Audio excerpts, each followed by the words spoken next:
Hey guys, what's up? This is Cece. How are you guys doing? I hope you guys are having a beautiful evening, night, wherever you are. Here I have with me, Steph. And welcome to the first part, the intro of my mini series that I'm trying to do here on, drumroll please, how to take class. I know it sounds a little bit stupid, right? You're like, how to take class? You just go to the place and you show up, you dance, you take class. And didn't know there's certain things that you can do, better not to do, or should not. So this video is, trust me, it's coming all just out of love. It is for you to be informed when you go into a class. I want people to search on YouTube, oh my God, what to know before I go to my first dance class. And I want this to be able to help you. So take this as information, as just tips and pointers, and this will also ease your mind going into class. You will know what to expect and what to do, what not to do. And hopefully you'll find this helpful. Today, we will be talking about the basics, the general stuff. Right? So going in, Steph is with me today because we are actually friends. We became friends through dance, you know, and obviously you didn't meet me when I was a hot mess when I just started. First of all, signing up for class, right? Tips number one. So I know that there's a lot of people, obviously it's different if you're going to like a studio, say Playground or whatever, you sign up on the app, no big deal. But there's actually a lot of personally hosted classes, especially in LA. Maybe it's true for other places, I don't know. So a lot of people actually will post information about how to sign up. So tips number one, banner here, read the information. The caption, the flyer, if there's a flyer. Every ounce of information you're given is given for a reason. And I know it sounds so basic, but read everything you possibly can when you're going to class. It will set you up for success. Exactly. So from a choreographer perspective, I've been personally hosting classes, so I try to provide as much information that I need, but I don't as of now have someone to run my socials for me, right? So just imagine me try to correspond to like 50, 60, 70 people. I cannot be repeating the same information. That is to also create a more smooth experience for you to sign up for a class so we don't have to go back and forth. So it's important to read everything that entails. I love y'all, but don't be asking me what my Venmo is when I literally said Venmo. Okay, so read. Make this easier for you and for me. And at the same time, don't be hesitant to reach out if you need information that is not there. But most of the time, as a choreographer, as people that take their job seriously and actually care for their students, they put everything you need on there. So don't worry. And the more you read, again, the more information you have, so you will feel prepared.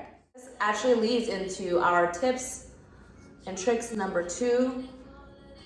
Be prepared when it comes to also the way you dress and also any type of, I don't want to say physical need, but like things like knee pads.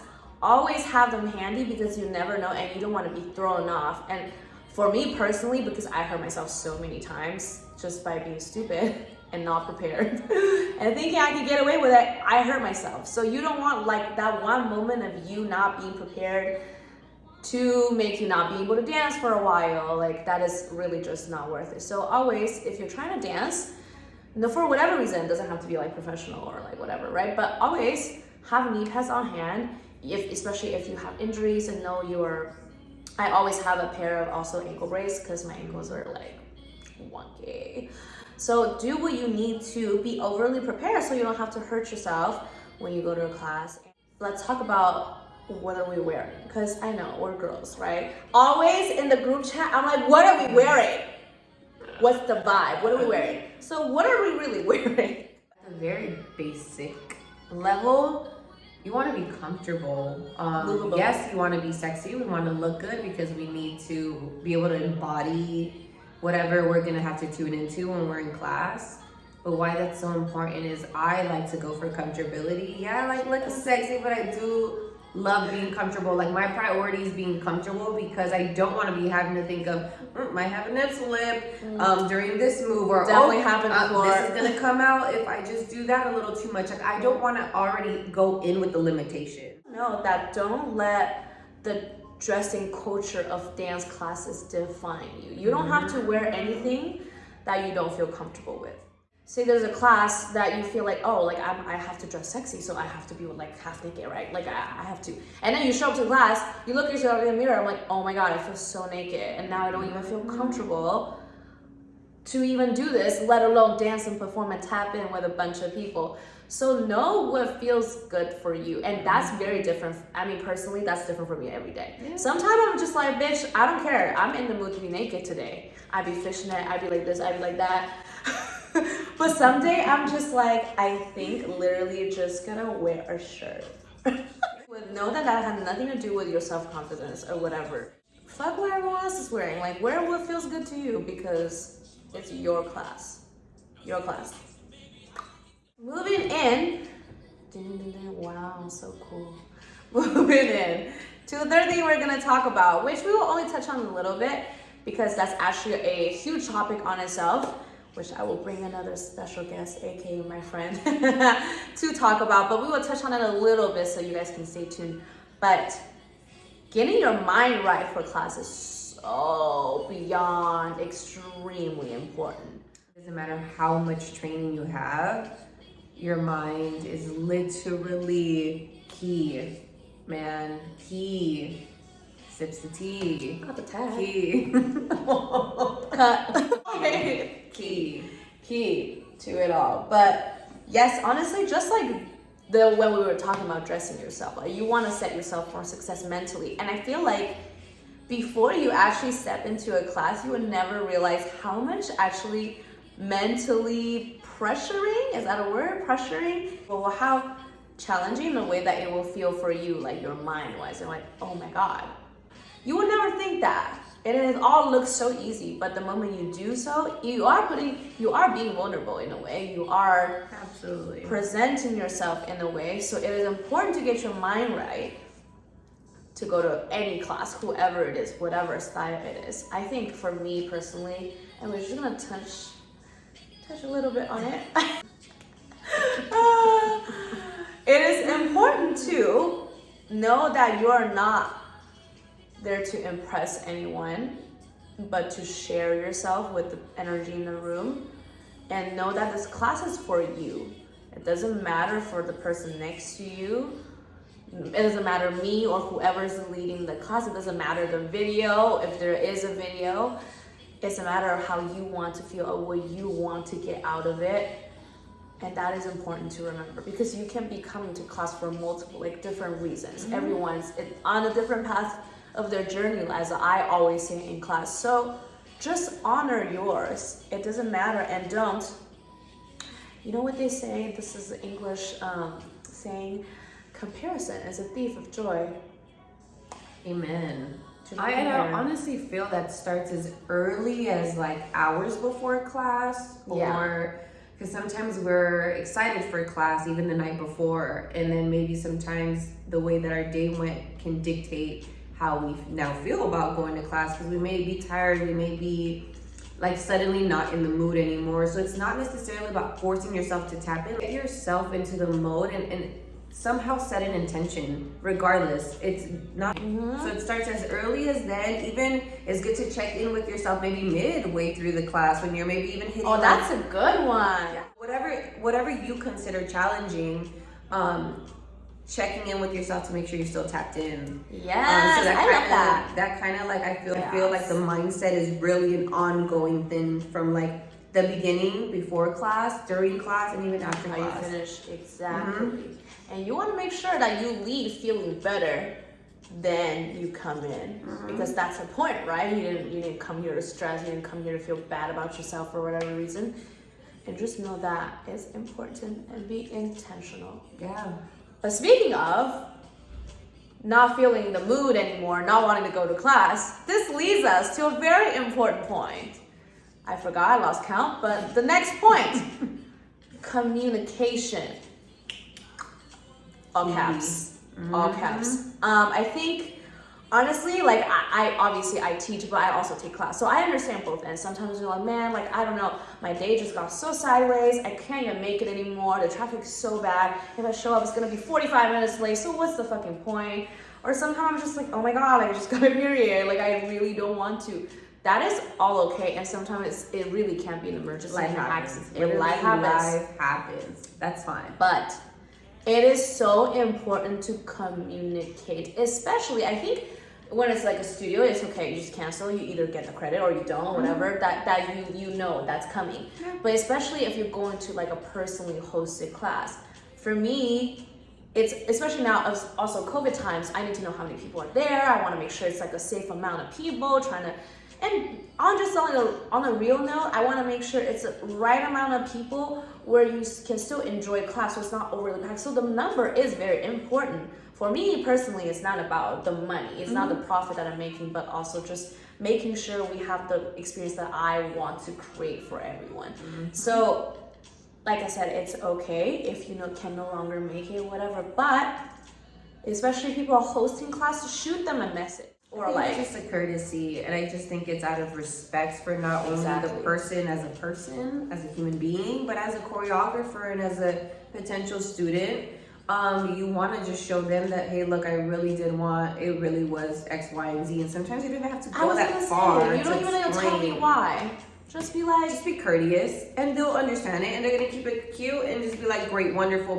No, and it's like again, I feel like a lot of people don't do it because they're like, well, anyways, I paid her. Yeah, that's fine, but at the same time, like I said, I want to ensure that we have a good experience for everyone else that's attending. And there are people that's waiting to get in class, and they're like, oh my gosh, I just wish someone would cancel. That could very much make someone's night, day, whatever. So just do the best that you could on communicating. And speaking of canceling, always read and just not research, just try to like obtain some type of class policy that you can. Whenever it's a studio, they say when you register, right? Me personally, when you register, I also have like a highlight on my Instagram, my class page, so we don't have to go back and forth on like, oh, do I get a credit? Like, can I use it for the next class? And all that information is actually readily available. You just have to do a little bit. Just a mini. It makes a huge difference for me personally as a choreographer, for someone to be like, oh yeah, like thanks for letting. I'm always like, thanks for letting me know, So that is important. This is gonna conclude our first part, the intro on how to take class. But an important one, which we will expand on actually next week, with another, oh my gosh, so many friends, special guest of mine, Ashley. But this one is actually very important because it actually relates to your, I don't want to be dramatic, but it's like safety. Just say it again, safety, mood? Literally safety. Spatial awareness. Ooh-wee. Say it again. Chalet. A very basic level, and I think we've said this before, man. There's like other people in the room.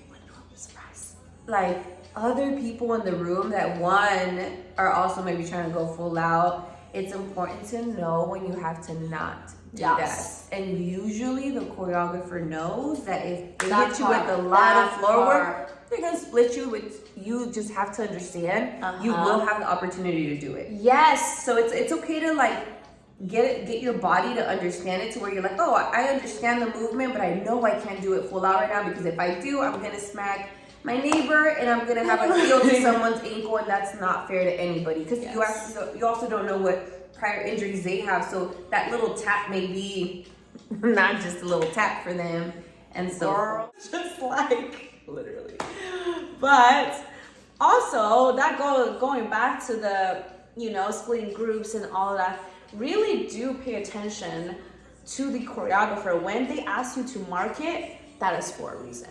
Maybe it's for musicality reason, but most of the time it's for spatial reasons. So do that. It goes back to respect. It goes back to etiquette. It goes back to, it doesn't matter if you have 10, 15 years doing this or whether it's your first class because you really just want to feel good. I think that it's not like there's rules placed on this experience and this hobby. Yeah. But there's a way that things work, and there's a method to the madness. There's a method to the madness. I like this. I actually really like this. Like I said, I don't want to seem like, oh, there is a correct way to do this. No, but there is a better way to do this to make this experience more smooth for everybody. Everybody. It's etiquette. It's kind. It's things you should consider. Exactly. I want to conclude this, but also this reminds me of another point. Not another point. Just another point. During class, first of all, always don't be shy to ask questions. But just like any other classroom, you gotta raise your hand, right? Because otherwise, and usually, as a choreographer, I usually always say that, oh, do we have any questions? So I leave the moments for people to question to be asked. Yeah? So know that this moment will come, and if you have to interrupt the flow, that's okay. Raise your hand. Don't just blurt, and I will be disoriented. And sometimes the answer comes 2 seconds later if you yes. would have waited. Yes. So that's also a thing. Not that people don't like for you to ask questions, but sometimes you have to allow them to kind of get to the answering questions, because they're filling out the class. They can tell what may not be clear for someone or from the majority of the class, so it's not like they're oblivious. Exactly. Like I said, like, just be patient, because like from this standpoint, I feel like students don't know. It's like we chop it off in sections, right? We go through it, and then after a checkpoint, we be like, okay, any questions? It can be question on the movement, it can be question on the music, it can be on actually how to do this, but there is a moment to do all of this. So don't feel like, oh my God, oh my God, oh my God. So then you want to ask. But it's okay. Just stay calm. Patience. You got this. We got this. I will help you. You will help me. We will create a great class experience together. Anyone who has stepped into my class know that I'm not the one to be like, no. Like, I'm always going to be kind. I'm always going to welcome you with open arms. But I think it's important to know these things so you can also go to other classes smoothly. Just for you to prepare. I don't want this to just apply to my class. I want this to apply to every single class possibly can be, for you to enter this world of dance, really, and feel good doing it. Be like, I'm prepared. I have my clothes, I have my knee pads, I have whatever, and I'm good to go. Prep your body, prep your mind, prep your soul. All the Just good get ready stuff. for it, man. It's gonna be good. Thank you guys for tuning in. That's gonna conclude the end of our first section of this mini series, the intro. Thank you so much, Steph. Follow her at Go to Steph. And if you're trying to catch me, if you don't already know who I am, this is at EasyCC, and you can check out all the class stuff at Move in Touch. Period. Subscribe, like, comment. Is this helpful? Let us know. See y'all next week. Bye. Bye.